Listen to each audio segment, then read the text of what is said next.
नमस्कार दोस्तों। आज मैं बात करने वाला हूं शरीर के इन अंगों पर तिल होने का है खास मतलब। जानिए क्या कहता है समुद्र शास्त्र। वीडियो को पूरा जरूर देखें, बहुत ही इंटरेस्टिंग वीडियो होने वाली है। चलिए शुरू करते हैं। समुद्र शास्त्र में मानव शरीर के अंगों की संरचना और तिल के आधार पर व्यक्ति के बारे में बहुत कुछ पता लगाया जा सकता है। यह शास्त्र आर्षि समुद्र द्वारा लिखा गया था, इसलिए इस शास्त्र को समुद्र शास्त्र भी कहा जाता है। सामुद्रिक शास्त्र में माना गया है कि शरीर के अंगों की संरचना व्यक्तित्व के बारे में बहुत कुछ बताने में सक्षम है। शरीर पर तिल होना एक आम बात है, लेकिन समुद्र शास्त्र के अनुसार शरीर पर मौजूद तिलों का एक खास मतलब होता है। यह हमें हमारे भविष्य के बारे में कई संकेत देते हैं। आइए जानते हैं कि शरीर के किन स्थानों पर तिल होने से व्यक्ति को शुभ संकेत मिलते हैं। गाल पर तिल का क्या अर्थ है? समुद्र शास्त्र के अनुसार अगर किसी व्यक्ति के दाएं गाल पर तिल होता है तो इसे बहुत ही शुभ माना जाता है। इस स्थान पर तिल होने से व्यक्ति को बहुत ही भाग्यशाली समझा जाता है। ऐसे लोगों को समय समय पर धन लाभ होता रहता है। वहीं बाएं गाल पर तिल होने का अर्थ है कि व्यक्ति बहुत ही खर्चीला है। यहां पर तिल का माना जाता है शुभ। कई लोगों के माथे पर तिल होता है। समुद्र शास्त्र के अनुसार माथे पर तिल होने का एक बहुत ही खास मतलब है। इसका अर्थ है कि ऐसे लोगों के पास धन हमेशा बढ़ता रहता है। ऐसे लोग अपनी मेहनत से सफलता पाते हैं।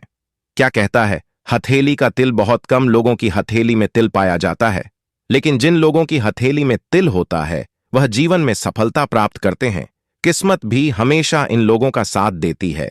वहीं समुद्र शास्त्र के अनुसार व्यक्ति के दाहिने भुजा पर तिल होने का अर्थ है कि व्यक्ति को धन ऐश्वर्य की प्राप्ति होने वाली है। भौं के बीच में अगर तिल हो, यदि किसी व्यक्ति की दोनों भौं के मध्य में तिल हो तो ऐसा व्यक्ति काफी दयालु होता है। वहीं सिर के दाएं तरफ भौं के पास तिल होने पर उसके बुद्धिमान और आत्मीय होने की जानकारी मिलती है। ऐसे तिल वाले लोग समाज में सम्मानित होते हैं और घर परिवार में भी उन्हें काफी महत्व दिया जाता है। जिन लोगों के माथे के बीच में तिल होता है वह मेहनती और आर्थिक रूप से संपन्न होते हैं। और हाथ पर तिल होने का क्या है मतलब? इसी तरह जिन लोगों के हाथों पर तिल होता है उसके भी अपने भिन्न भिन्न अर्थ होते हैं। जैसे यदि किसी की दाएं हाथ पर तिल है तो वह व्यक्ति बिना किसी परेशानी के अपने सब कार्य पूरे कर लेता है। वहीं बाएं हाथ पर तिल वाले व्यक्ति को स्वभाव से चंचल और बिना सोचे समझे खर्च करने वाला पाया जाता है।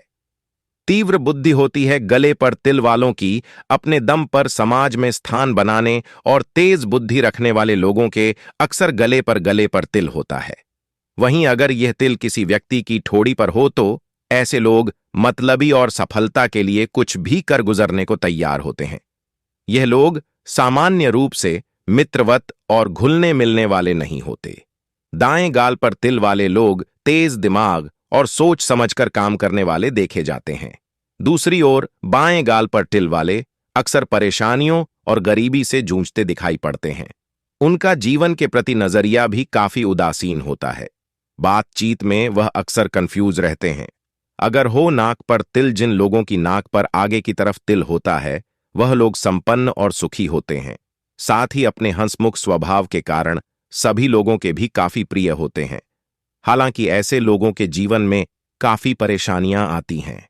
इस पर भी अगर कहीं यह तिल नाक के बाएं तरफ हो तो सफलता हासिल करने में इन्हें दूसरों से ज्यादा मेहनत करनी पड़ती है। इसके बावजूद अपने संघर्षशील जीवन के साथ आगे बढ़ते हुए यह अपनी खुशमिजाज स्वभाव बनाए रखते हैं और अंततः सफलता हासिल करते हैं। भावुकता का प्रतीक होता है आंखों पर तिल का होना। अगर आपको यह पता करना है कि कोई व्यक्ति कितना भावुक है तो उसके चेहरे को गौर से देखें। यदि उसकी आंखों के कोने में तिल है तो निश्चित रूप से ऐसा इंसान काफी इमोशनल होता है। इसी के चलते वह अक्सर जीवन में धोखे का शिकार भी बनता है। वहीं जिन लोगों की दाहिनी आंख के नीचे तिल, उन्हें दूसरों की मदद करने की आदत होती है और वह एक सफल जिंदगी बिताते हैं। दाहिनी आंख का यह तिल अगर नीचे नाक के काफी पास हो तो ऐसे लोगों को समझना थोड़ा मुश्किल होता है, क्योंकि वह अपने आप को जल्दी किसी के सामने जाहिर नहीं करते। इसलिए लोग उनसे कम मित्रता रखते हैं। दूसरी ओर बाईं आंख के कोने में तिल वाले प्यार में किसी भी हद से गुजरने को तैयार रहते हैं। खूबसूरती ही नहीं, स्वभाव भी बताता है। होंठों पर तिल, यूं तो होंठों पर तिल खूबसूरती की निशानी माना जाता है, पर अगर शास्त्रों की माने तो जिन लोगों के होठों पर बाएं तरफ तिल होता है वह अपने बच्चों से बेहद प्यार करते हैं। ऐसे लोग काफी ट्रस्टवर्थी और दयालु होते हैं। उनके घर में समृद्धि की कोई कमी नहीं होती, जबकि होंठ के नीचे तिल की मौजूदगी व्यक्ति में इनसिक्योरिटी के बारे में बताती है। जिन लोगों के होंठ या उसके आसपास तिल होता है वह स्वभाव से प्यार करने वाले होते हैं और इसलिए वह अजनबियों को भी अपना बना लेते हैं। बेहद की रोमांटिक होती हैं। कमर पर तिल वाली स्त्रियां, वैसे महिलाओं की कमर पर तिल है तो ऐसी स्त्रियों को काफी रोमांटिक माना जाता है।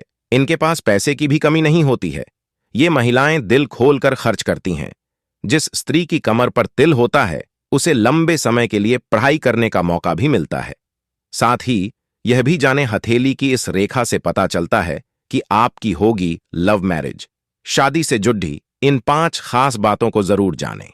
आपकी हथेली की रेखा भी आपको बताती है कि आपकी लव मैरिज होगी या अरेंज। इस रेखा से आप अपने जीवन साथी के बारे में बहुत कुछ जान सकते हैं। इस रेखा से यह भी पता चलता है कि आपकी शादी कौन सी उम्र में होगी। हर व्यक्ति के लिए उसकी पर्सनल लाइफ बहुत मायने रखती है। हर कोई अपना भविष्य जानने की इच्छा रखता है कि उसकी शादी कब और किससे होगी। इस बारे में हस्तरेखा शास्त्र में काफी बातें लिखी गई हैं। आपकी रेखाएं आपकी लव लाइफ के बारे में कई राज खोलती हैं।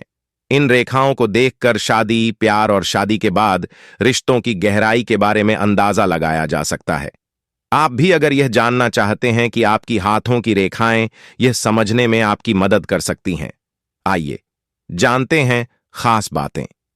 क्या होती है विवाह रेखा? हस्तरेखा विज्ञान के अनुसार छोटी उंगली के नीचे और हृदय रेखा के ऊपर हाथ के बाहरी भाग से आरंभ होकर बुध पर्वत की ओर जाती हुई रेखा को विवाह रेखा कहते हैं।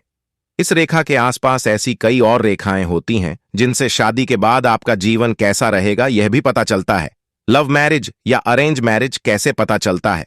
हस्तरेखा शास्त्र के अनुसार जिस व्यक्ति की विवाह रेखा पर एक वर्ग का निशान बनता है उनकी लव मैरिज होती है। इसके अलावा यह रेखा इस बात का भी संकेत है कि आपकी विवाह से पहले कितने रिश्ते हो सकते हैं। अगर यह रेखा स्पष्ट नहीं दिखती तो हो सकता है कि आपको जीवन में कई ब्रेकअप का सामना करना पड़े। इसके अलावा जब किसी व्यक्ति के हाथ पर शुक्र पर्वत ज्यादा उभरा और स्पष्ट दिखाई देता है तो लव मैरिज के योग्य जल्दी बनते हैं। कैसी रेखा मानी जाती है शुभ? आपकी विवाह रेखा अगर गहरी, स्पष्ट और लंबी होती है तो ऐसी रेखा भाग्यशाली होने का संकेत देती है। इससे यह पता चलता है कि आपका जीवन खुशनुमा और प्यार से भरपूर रहेगा। आपका लाइफ पार्टनर आपसे बहुत प्यार करेगा और आप दोनों के बीच बेहतर तालमेल रहेगा। कब होती है विवाह में देरी? ज्योतिष शास्त्र के अनुसार जब कुंडली में मंगल का अशुभ प्रभाव होती है तो विवाह में बहुत देरी होती है। व्यक्ति चाहे कितनी भी कोशिश करे लेकिन किसी न किसी वजह से उसके विवाह में देरी हो जाती है। हस्तरेखा शास्त्र में भी ऐसी रेखा होती है जो विवाह में देरी का इशारा करती है। माना जाता है कि अगर विवाह रेखा को कोई अन्य रेखा काट रही हो तो विवाह में देरी होती है। कब होती है जल्दी शादी? विवाह रेखा के पास त्रिशूल जैसा कोई निशान होने पर व्यक्ति का पार्टनर उसे बहुत प्यार करता है। हृदय रेखा के पास विवाह रेखा के होने से व्यक्ति की शादी 20-22 साल की उम्र में होने की संभावना रहती है। इसे व्यक्ति की जिंदगी में भी कई उतार चढ़ाव आते हैं। दोस्तों, अगर वीडियो अच्छी लगी हो तो वीडियो को लाइक करना और चैनल को सब्सक्राइब जरूर करना और साथ ही एक प्यारा सा कमेंट करना। इस वीडियो में दी गई जानकारी सामान्य मान्यताओं और जानकारियों पर आधारित है। वर्मा जी के वास्तु टिप्स चैनल इसकी पुष्टि नहीं करता है।